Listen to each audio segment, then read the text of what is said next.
to present a small skit put on by the Shakespeare Company, otherwise known as Shakespeare and Drama Class. As the bard himself said, all the world's a stage, and men and women are merely players in it. They have their exits and their entrances. In this case, this is a stage, and we are indeed players in it. So without further ado, we give you William Shakespeare's finest works in 15 minutes or less.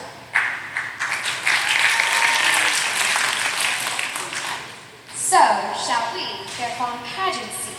Lord, what fools these mortals be!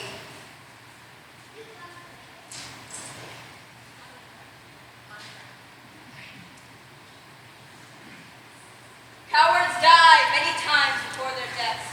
The valiant never taste of death but once. All the wonders yet heard seems most strange that men should fear, seeing that death, a necessary end, will come when it will come.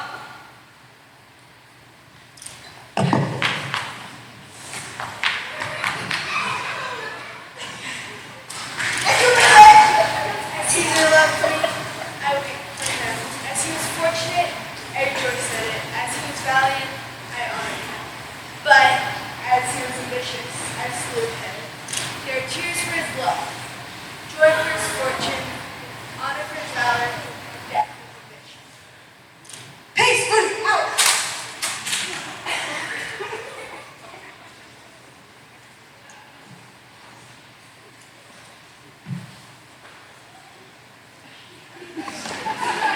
This doesn't look like how I remember our Shakespeare class. I have a feeling we're not kids anymore, Toto. Really? Where are we? Wait, isn't that Julius Caesar? You know, like the salad. The guy that got stabbed a bunch of times? Oh my goodness, you're right. Hey, you guys, put Julius Caesar down. I don't remember Shakespeare being so interactive or violent.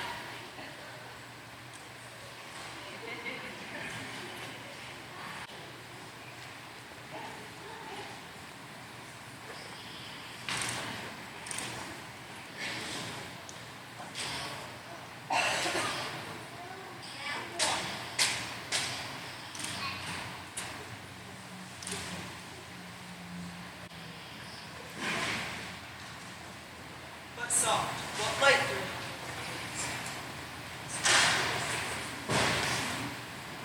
What soft, what light through yonder wings. It is the east, and Juliet is my son. Arise, fair son, and kill the youngest, who is very sick and ill. It is my lady.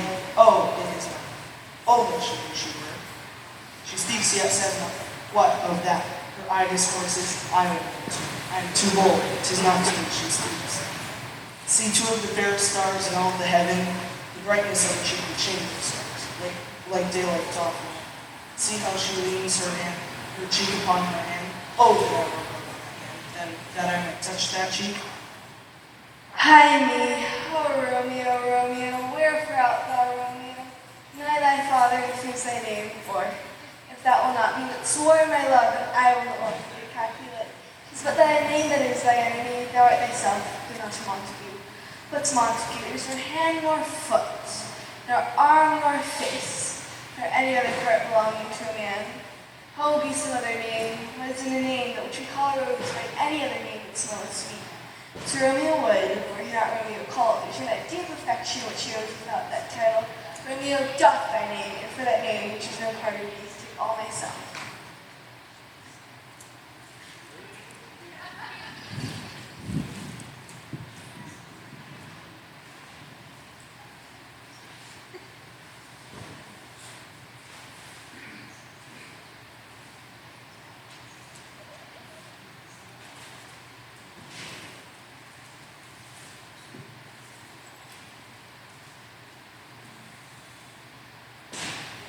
Marriage.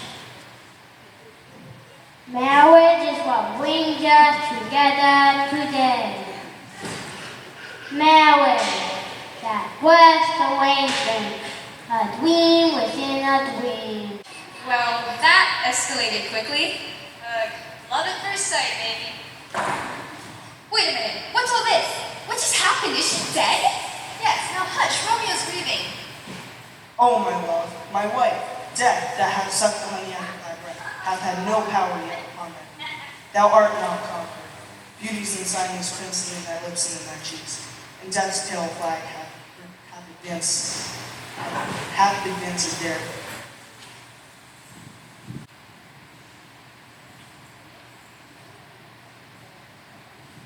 Come, bitter product, come, unsavory guide, here's to my love. Oh, true apothecary, thy drugs are quick.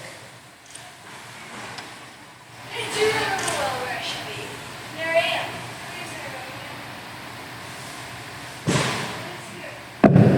Those tarantulas and poison I see hath been his timeless end. Oh, Turtle, drink all and will only drop to help me after. Then I'll be free. Oh. Star-crossed lovers indeed. I mean, seriously, who gets married 24 hours after they first meet? Yeah, but come on. That's just sad. Could you even cheer up a little? No, serves them right. Bring out your dead. Bring out your dead.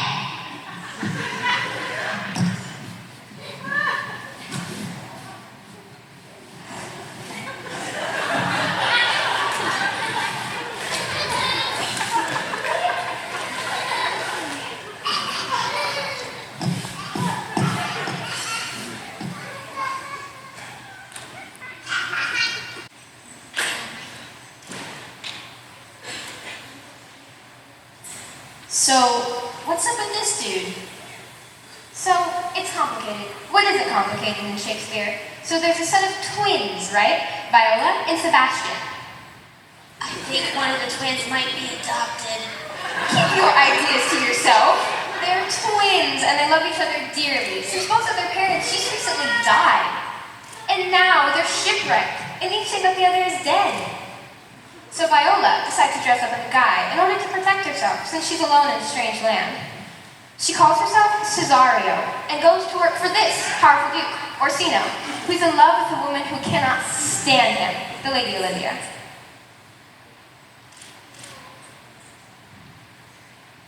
Music be the food of love. If music be the food of love, play on. Give me excess of it, that surfeiting the appetite may sicken, and so die. That strain again, it had a dying fall. Oh, it came o'er my ear like the sweet sound that breathes upon a bank of violets, stealing and giving odor. Enough, no more. 'Tis not so sweet now as it was before. O spirit of love, how quick and fresh art thou, that, notwithstanding thy capacity, receiveth as the sea. Not enters there, of what validity and pitch soever, but falls into abatement and no price, even in peace. So full of shapes is fancy that it alone is high fantastical.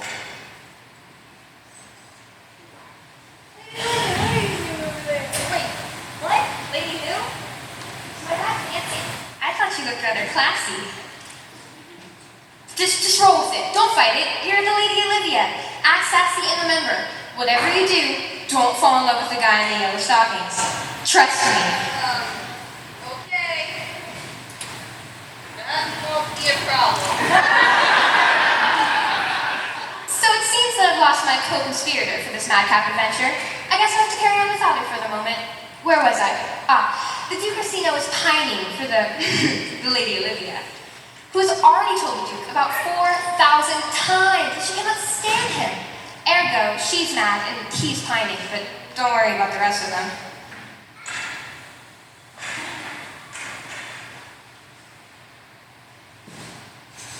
Oh, here comes one of the twins.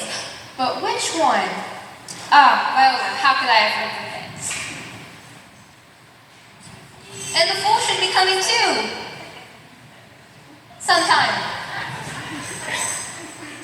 Oh, here comes the fool. He's my favorite. They call him a fool, but honestly, he's the smartest guy in the play. Listen. Save me, friend, and your music. You live by thy favor? No, sir, I live by the church. Are you a churchman? No such matter, sir, for I do live by the church. For I do live in my house, and my house does, in fact, stand by the church. So you may say, the king lies by a beggar, the beggar go near him. Or the church stand by the tabor if the tabor stand by the church. I warrant you are a merry fellow who cares for nothing. Are you the Lady Olivia's fool? No, sir. The Lady Olivia has no folly. She will keep no fool till she be married. And I am indeed not her fool, but her corrupter of words. This fellow is wise enough to play the fool, and to do that well craves a kind of wit. We must observe the mood of whom he jests, the quality of persons, and the time, and, like the haggard, check at every ferret that comes before his eye. This is a practice as full of labor as a wise man's art for folly that he wisely shows his fit. But wise men, folly, quite taint their wit. Boy, is she ever so right about that.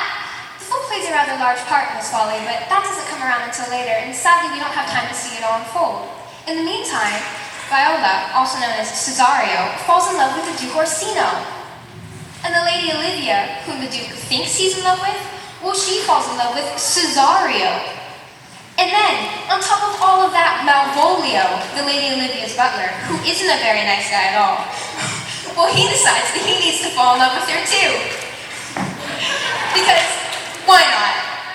Ugh, what a mess. Of course, it all works out in the end, in part because of the fool, in part because of the twins, and in part because, well, it's Shakespeare.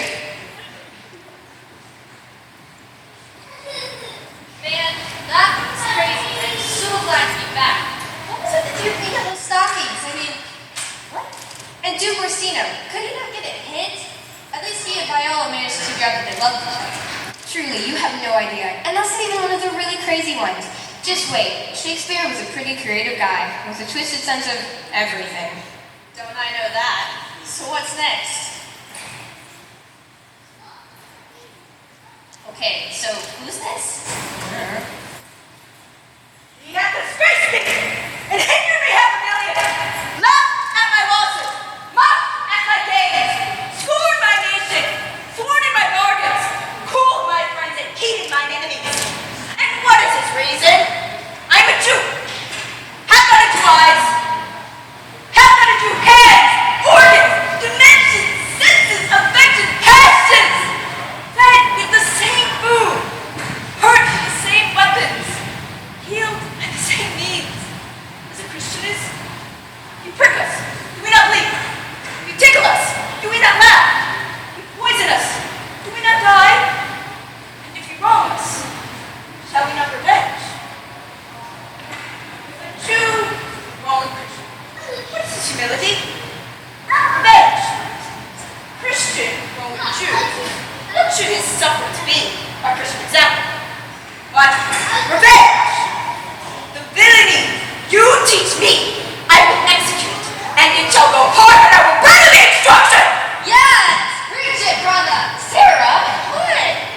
Oh, yeah, that last part might not be the best to hang on to. You think? I mean, props to Sherlock for pointing out the obvious anti-Semitism they had going on there, but I wish he'd done better from those so-called Christians. Doesn't sound like they were much into loving their brother like themselves. They really need to ease up on the whole revenge thing. What was that verse in Matthew where Jesus says turn the other cheek? Yeah, that's probably true. And revenge sounds great most of the time, but it doesn't always end so nicely with a little bow on top. Although, poor Shylock, I mean, he was mocked, and his daughter deserted him, and he ended up disgraced. I don't blame him for wanting revenge.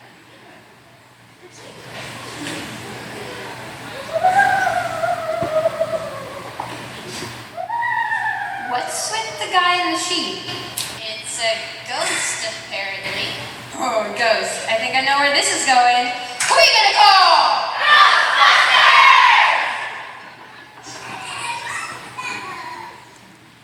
Who's that? That's Omelet. Hamlet. Can't you tell? I can practically smell the angst. And the guy in the sheet was the ghost of his father. He reminds me of you. I'm not angstful. It's full of angst. You should know that, being Miss Grammar and whatnot. Fine, I'm not full of angst. Whatever helps you sleep at night. Excuse me. Shh. Hamlet wants to talk. Be or not to be. Thank you. Perfect. Awesome. To be or not to be, that is the question. Whether 'tis noble in the mind to suffer, to bear things narrow are great. To be or not to be, that is the question. Whether 'tis noble in the mind to suffer, to bear the slings narrow are greatest fortune, or take arms against the sea of troubles.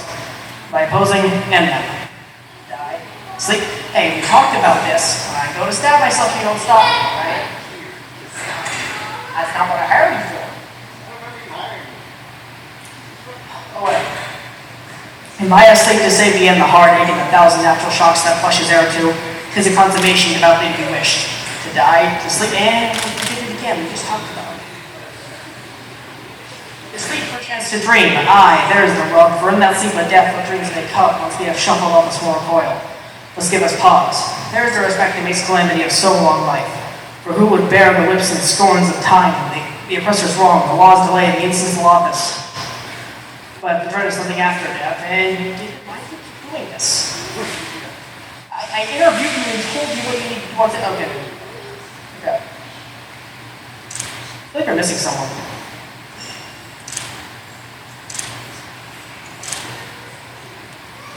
You know what? I'm so upset I'm gonna stab her instead. Not cool. Sorry, I'm angstful, okay? It's full of eggs. Okay, I'm full of angst. Anyway. Hello, my name is Inigo Montoya. You killed my father. Prepare to die. What? No, I thought you killed my father. Wrong story, bro. Oh, it's my sister you killed. What? No, your sister was an accident. Then let us get done with this. I will have my revenge. This hardly seems fair. Actually, can I just draw it up for just a sec? Yeah! Alright, hey, just grab a sword. Yeah. Cool.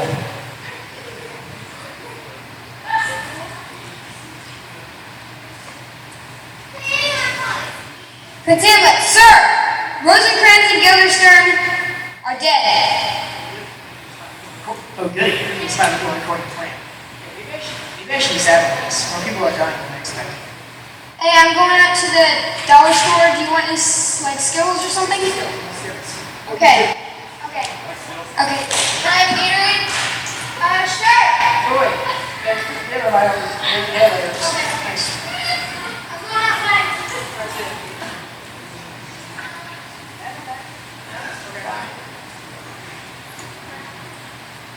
So what's with the knife and the sword you just took from me? And the eggs? Practically smell it. Let me explain it.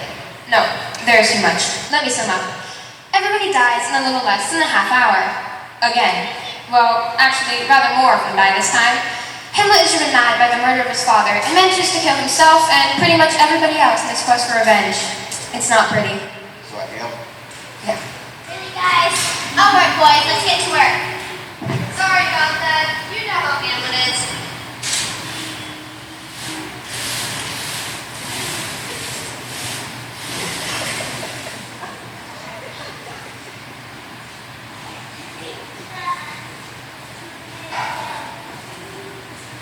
Oh, Beatrice and Benedict. I love these guys. They are amazing. Beatrice and Benedict, that sounds like the title of a Dr. Seuss book. Except better, with more snarky remarks and general disdain. General disdain is my middle name. Oh, they've seen each other. Let the verbal sword fighting begin.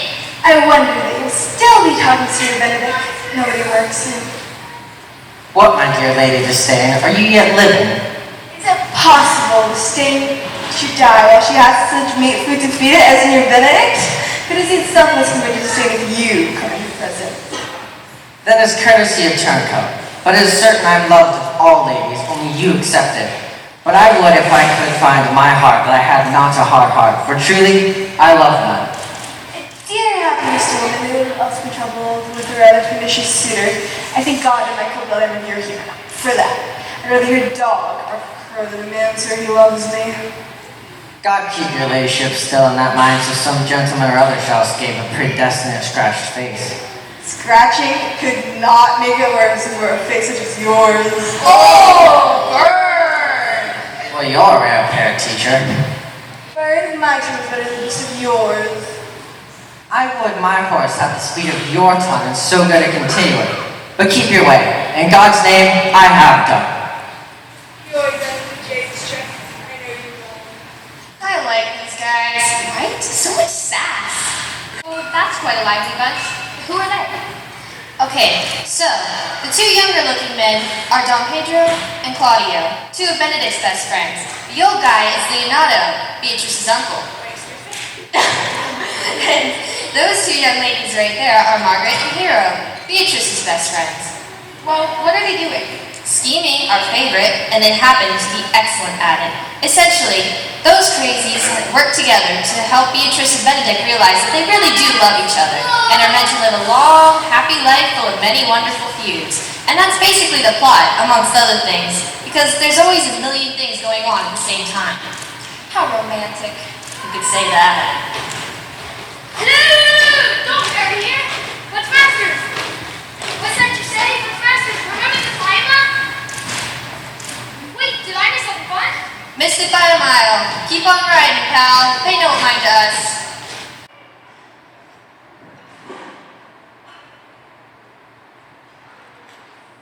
Double, double, toil and trouble, fire, burning cauldron bubble, live a fetting snake, and our beakers boil and bake. Eye of newt and toe of frog, wool of bat and tongue of dog, adder's fork and blindworm sting.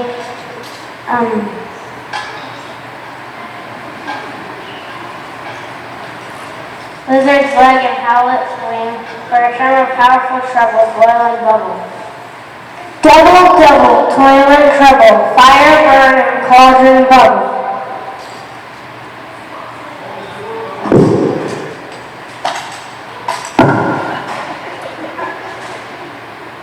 That did not work well. What was that all about? That's Macbeth. We don't talk about Macbeth, and surprise, everyone dies. Wait, did you just say everybody dies? Are you trying to make my job harder? Sorry.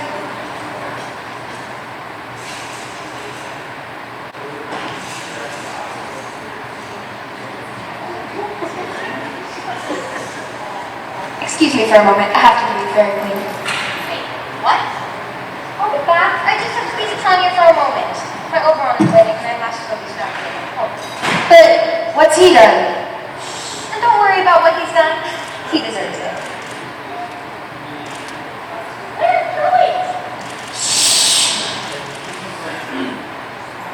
Ill met by moonlight, proud Titania. Why? Jealous? Oberon? Fairies? Skipheads? I have restored his bed and company. Tarry, rash wanton. Am not I, thy lord? Then I was to be thy lady. But I know it now has stolen away from fairyland. Why art thou here?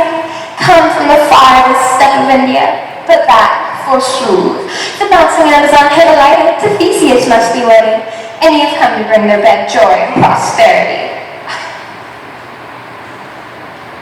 What are you doing? You know we're not supposed to mingle with the characters.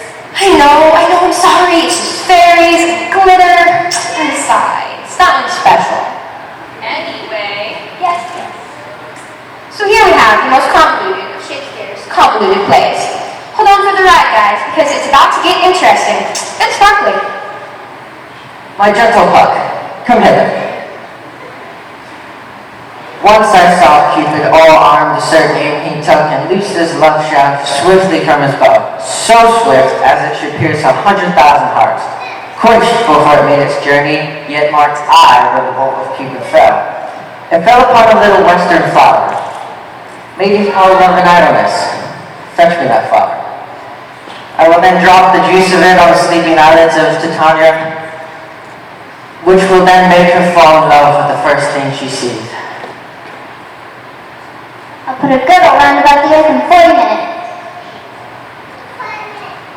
Having once this flower, I will watch Titania when she is asleep and drop the liquor of it in her eyes.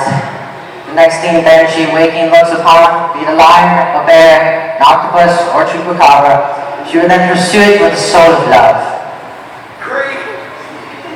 But who comes here? I'm invisible. I'm all over here at the conference. So, who are these two? So let's lower this a bit. I'm Titania, Queen of the Fairies. I'm feeling a bit peevish at the Fairy King Oberon because I think he's being unfair, which he totally is. We're both here to bless the wedding of the local prince Theseus, but enough about Theseus. So here we have Demetrius and Helena.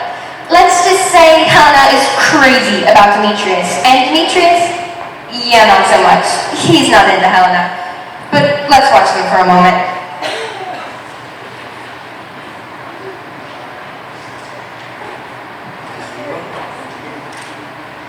I do not love you, therefore pursue me not. Therefore be gone, and follow me no more. Do I entice you? Do I speak you fair? Or rather, do I not in the plainest truth tell you I do not, nor I cannot love you? And even for that do I love you the more. I am your spaniel, and Demetrius, use me as but your spaniel. Spurn me, strike me, neglect me, lose me. Only give me leave, unworthy as I am, to follow you.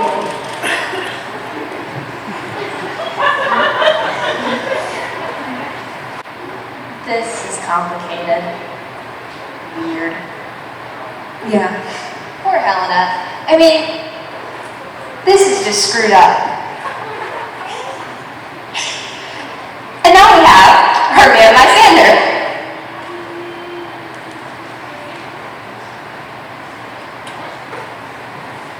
Wait, this is Lysander and Hermia. They are in love. How now, my love, my Hermia, why is your cheek so pale? How chance the roses there do fade so fast? My father is a tyrant who would force me to marry a man I do not love, Demetrius. A man other than you, my dear Lysander. It is Demetrius or death. The roses in my cheeks be withered for want of rain, which I could well water them from the tempest of my eyes. I made fraught that I could ever read, by tale or history, the course of true love never did run smooth. Hear me, Hermia, I have an aunt of great revenue, and she hath no child. From Athens is her house a remote 7 leagues, and she respects me as her only son. There, gentle Hermia, may I marry thee, and to the place the sharp Athenian law cannot pursue us. If thou lovest me, then steal forth thy father's house tomorrow night, and there will I stay for thee. My good Lysander, I swear to thee, that Cupid's strongest bow, by all the vows that ever men have broke, in number more than ever women spoke, in the same place thou hast appointed me, tomorrow truly I will meet with thee. So, they're running off into the woods. Well, duh. That's where you go when you're in love and you aren't allowed to be. Obviously. So, now we're going to fast forward a little bit. Oberon gives Puck a license to run amok, if you will, with the love potion. And... Well, Lawrence, you a pretty donkey. I like you. What's your name? I'm Titania, Queen of the Fairies. Oh my, what big ears you have. Oh, good grief. Now she's in love with a donkey. This is why we don't commingle with the characters. Oh, this is a rock.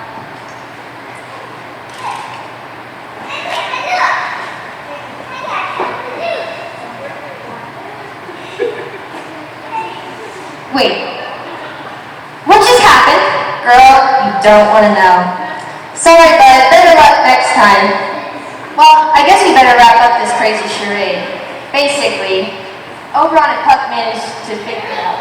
Or they managed to put the love potion on the wrong guy's eyes.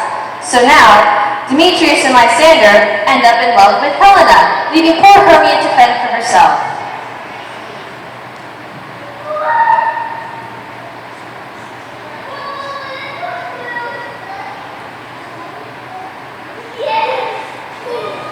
O Helena, goddess, nymph, perfect, divine, to what, my lord, shall I compare thine eye?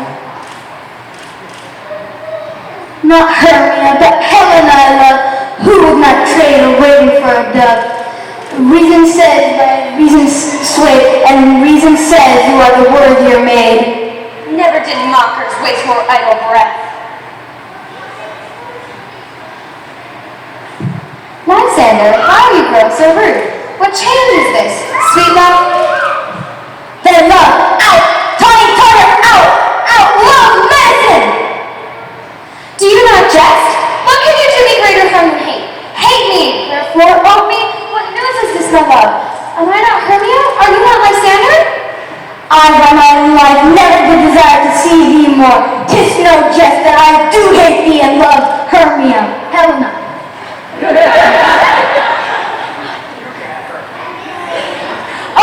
you juggler, you canker blossom, you thief of love! What? Have you come by night and stolen my love's heart from him? Bye, you counterfeit, you puppet, you. Puppet? Aye, that way goes the game. Now I perceive that she has made compare between our statures. She has urged her height, and with her personage, her tall personage, her height pursued, she hath come out of him. And are you grown so high in his esteem because I'm so dwarfish and so low? How low am I, thou painted maple? Speak, how low am I? I am not yet so low but that my nails can reach into thine eye. I pray you, though you mock me, gentlemen, let her not hurt me. I am a right maid for my cowardice, let her not strike me. You perhaps may think because she is something lower than myself that I can match her. Lower, hark again! Oh, when she is angry, she is keen and shrewd. She was a vixen when she went to school, and though she is but little, she is fierce. I will not trust you, Hermia, no longer stay in your cursed company. Your hands and mine are quicker for a fray. My legs are longer, though, to run away. I am amazed and know not what to say. I'm so confused. It's okay, so are they. It works out in the end. Oberon and Puck managed to figure out who's who and put the love potion where it belongs, and they all live happily ever after. All's well that ends well. And that's a wrap. I think that was quite entertaining. Definitely. Although, I can still hear him complaining, I'm telling you. And the Julius Caesar guy? Way cooler than the Saturn. Although you gotta admit, his running around on the stage was a bit much. I guess you could say he was roaming all over the place.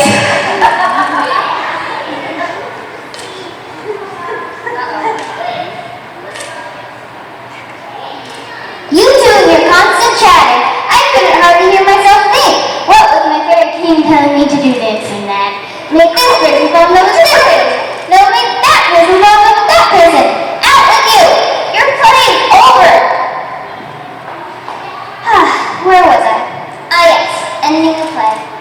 If we shadows have offended, think but this and all is mended.